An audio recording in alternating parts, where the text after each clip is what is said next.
నమస్తే అన్న, అందరికీ నమస్కారం. కడపలో స్పెషల్ అంటేనే కారం దోశ అనమాట. ఉదయం పూట మ్యాక్సిమం అందరూ కడప కారం దోశ తింటారు. కడప మోరు సూపర్ మార్కెట్ ఉంది కదా మన ఎన్జిఓ కాలనీలో వెంకటేశ్వర స్వామి గుడి దగ్గర.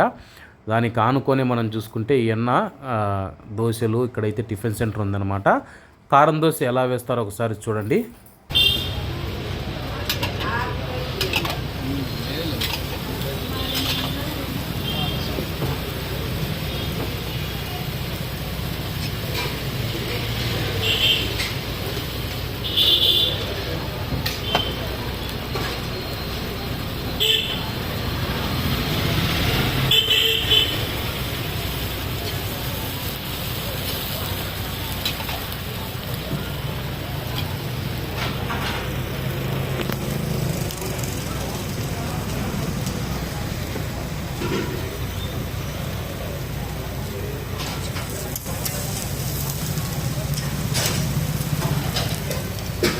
మసాలా మసాలా అంటే 2 స్పూన్లు తీసినాక మసాలా పెట్టకపోతే ఏం బాగుంటుంది.